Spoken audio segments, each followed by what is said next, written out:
सुबह का शांत और खुशनुमा माहौल है। एक तरफ कमला बैठी हुई सब्जियां काट रही है, दूसरी तरफ भोलेनाथ के चेहरे पर आज एक अलग ही चमक और खुशी है। वो एक बड़े से थैले में अपने ढाबे के बर्तन, मसाले के डिब्बे और करचियां बहुत प्यार और सावधानी से रख रहा है। वो मनी मन कोई पुराना गाना भी गुनगुना रहा है। सुनिए जी, मुझे एक बात सच सच बताइए, मुझे ना आपकी ये बिजनेस की चालाकी बिल्कुल भी समझ नहीं आ रही। पूरा गांव छोड़कर गांव के बाहर उस पुराने खंडर जैसी जगह पर ढाबा खोलने की क्या जरूरत आ पड़ी? और वहाँ इंसान तो क्या, कोई कुत्ता भी नहीं फटकता। वहाँ व्यापार कैसे चलेगा? इसे ही तो बिजनेस माइंड कहते हैं कमला। तुम औरतों को ये सब समझ कहाँ आएगा। अरे वो कोई खंडहर नहीं है, वो अंग्रेजों के जमाने की पुरानी हवाई पट्टी का रनवे है। उस रनवे के ठीक नीचे एक बहुत बड़ा कंक्रीट का अंडरपास बना हुआ है। अपना ढाबा उसी के अंदर खुलेगा। जरा सोच कर देख। क्या सोचूं? अगर आप उस गुफा जैसी जगह में बैठकर खाना बनाएंगे तो वहाँ खाने आएगा कौन? और वो जगह दिखने में ही इतनी डरावनी लगती है, जैसे अंदर कोई भूत बैठा हो। दिन में भी अंधेरा रहता है वहाँ। अरे मेरी भोली कमला, तू फायदे की बात तो देख ही नहीं रही। ऊपर मोटी कंक्रीट की पक्की छत है, न बारिश में पानी टपकने का डर, न गर्मी में धूप से जलने की चिंता। और सबसे बड़ा फायदा बताऊं, अपने रमेश्वर भैया ने मुझे वो पूरी जगह सिर्फ 500 रुपए महीने के किराए पर दे दी है। गांव के अंदर कोई छोटी सी पान की गुमटी भी 5000 से कम में नहीं मिलती। अब तू बस देखती जा, मेरा भोलेनाथ मिलिट्री ढाबा कैसे रातों रात उड़ान भरता है। हे भगवान, बस इतनी कृपा करना कि आपके इस व्यापार की उड़ान जमीन पर ही रहे, हवा में ना उड़े। मुझे तो उस ब्रोकर रमेश्वर की नीयत बिल्कुल ठीक नहीं लगती। वो आदमी बिना अपने फायदे के किसी को एक सूखी रोटी ना दे। उसने 500 रुपए में इतनी बड़ी जगह क्यों दे दी? कुछ तो गड़बड़ है। अगले दिन की दोपहर, अंडरपास के अंदर काफी अंधेरा है। एक दो पुराने पीले बल्ब टिमटिमा रहे हैं। एक कोने में भट्टी जल रही है जिस पर एक बड़ी सी कढ़ाई रखी है। अंडरपास में कढ़ाई से उड़ता हुआ धुआं भरा है। भोलेनाथ पसीने से तरबतर होकर खुशी से चिकन फ्राई कर रहा है। पास ही एक पुरानी सी लकड़ी की टेबल पर सुखी राम बैठा है। वो दोनों हाथों से मुंह में बड़े बड़े निवाले ठूस रहा है। उफ भोले भाई, कसम से तेरे हाथों में सच में कोई जादू है यार। खाना क्या, तूने तो एकदम अमृत बना दिया है। पर मेरे भाई, तुझे एक कड़वा सच बताऊं? हाँ बोलना सुखी, क्या हुआ? नमक मिर्च कुछ कम रह गया क्या? अरे नहीं रे, नमक मिर्च तो एकदम परफेक्ट है। पर यार ये जगह क्या है? मुझे ऐसा फील आ रहा है जैसे मैं किसी चमगादड़ की गुफा में बैठकर दावत उड़ा रहा हूँ। इतना भयंकर अंधेरा है। अगर गलती से ये टिमटिमाता हुआ बल्ब बुझ गया ना, तो मेरे हाथ का निवाला मेरे मुंह में जाएगा या नाक में, मुझे खुद नहीं पता चलेगा। अरे सुखी, तू खाने पर ध्यान देना यार। तुझे पता भी है इस अंधेरे को आजकल क्या कहते हैं? इसे एम्बियंस कहते हैं। आजकल शहर के पढ़े लिखे लोग ऐसी डिम लाइट वाली जगहों पर खाना खाने के लिए पागल रहते हैं। मैंने तो ये सब सोच समझ कर डिसाइड किया है। तभी बाहर से एक पुरानी बजाज स्कूटी के इंजन की फट फट फट आवाज आती है। ब्रोकर रमेश्वर ये अंदर आता है। और मेरे भोले बाबू, कैसा दहल रहा है तुम्हारा बिजनेस? मैंने तो पहले ही कहा था, मेरी ये जमीन तुम्हारे लिए एकदम लकी चार्म साबित होगी। चलो चलो, बातें बाद में, पहले इस महीने का 500 रुपए किराया निकालो। भोले बहुत ही खुशी से अपनी पैंट की जेब से 500 का एक मुड़ा तोड़ा नोट निकाल कर देता है। ये तो सब आपकी मेहरबानी है रामेश्वर भाई। बिजनेस तो बढ़िया चलेगा ही। बस मन में एक छोटा सा शक था, ये जगह पक्की आपकी ही है ना? कल को कोई सरकारी बाबू या म्युनिसिपैलिटी वाला आकर मेरा चूल्हा बर्तन बाहर तो नहीं फेंक देगा? रामेश्वर नोट को जल्दी से अपनी जेब में ठूसते हुए, अरे कैसी बात करता है भोले? मुझ पर, अपने रामेश्वर भाई पर शक कर रहा है तू? अरे ये मेरे परदादाओं के जमाने की खानदानी जमीन है। किसी सरकारी बाबू की हिम्मत नहीं जो यहाँ कदम रख दे। तू बेफिक्र होकर अपनी कढ़ाई चला। और ये कहकर वो बिना पीछे देखे तुरंत स्कूटर स्टार्ट करता है और वहाँ से रफू चक्कर हो जाता है। ढाबे में सुखीराम हमेशा की तरह खाने बैठा है। कमला आज पहली बार ढाबा देखने आई है और साथ में भोले के लिए घर से टिफिन में रोटियां लेकर आई है। वो नाक सिकोड़ते हुए और चारों तरफ अचरज से देखते हुए कहती है, हे भगवान, ये कैसी डरावनी और घुटन भरी जगह है जी। यहाँ तो ठीक से सांस लेने के लिए भी हवा नहीं आ रही। और ये इतना धुआं, आप यहाँ पूरा दिन कैसे निकालते हो? अरे कमला, तू पहले आराम से कुर्सी पर बैठ, मैं तेरे लिए बढ़िया सा गर्मा गर्म चिकन लाता हूँ।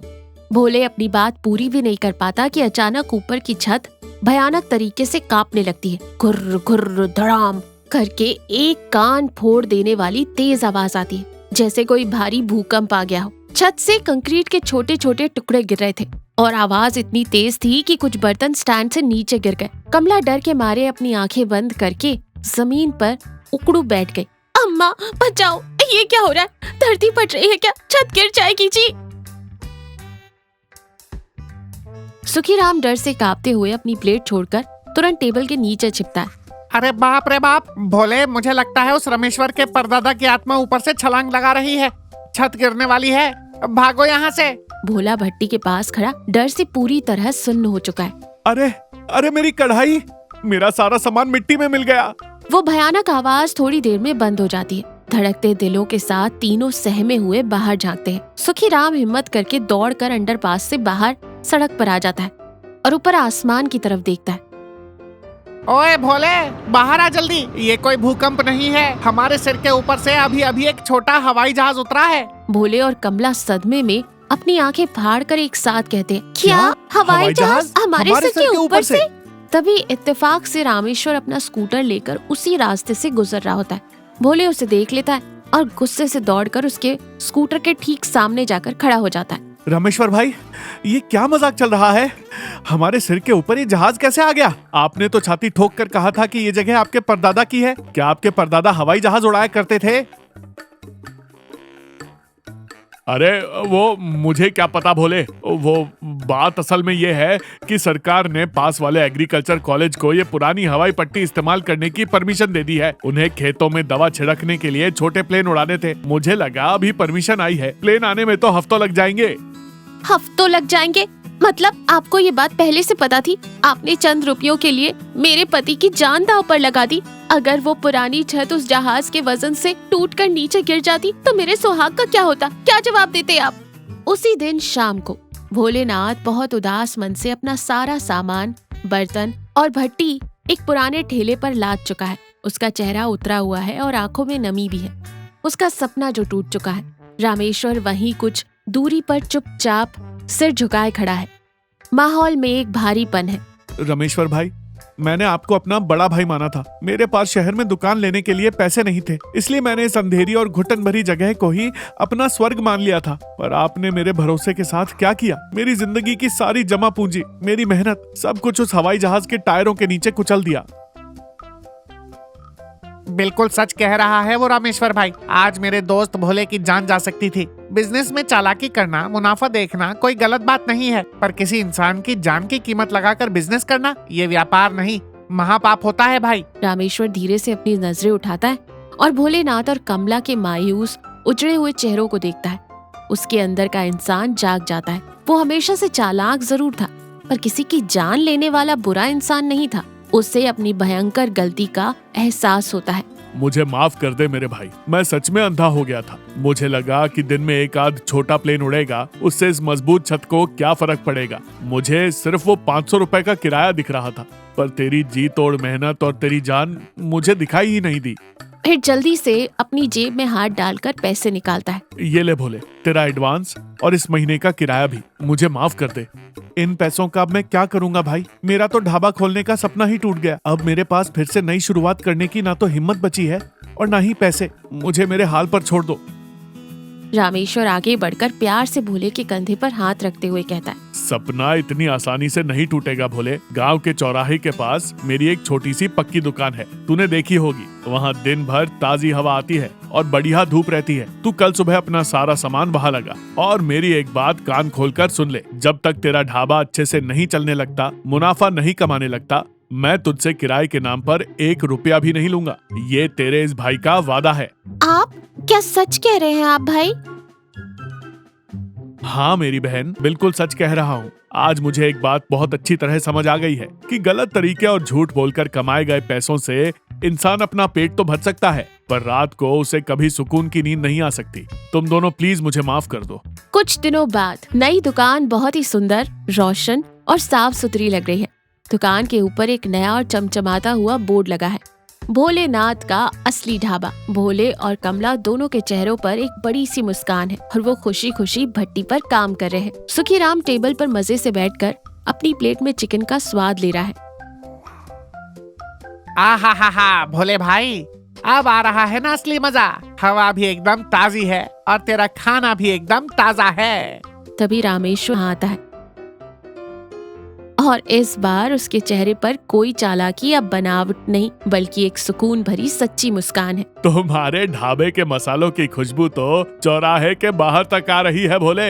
एक प्लेट मेरे लिए भी लगा दे भाई, बहुत जोरों की भूख लगी है। बस 1 मिनट रामेश्वर भाई, अभी लाया गर्मा गर्म।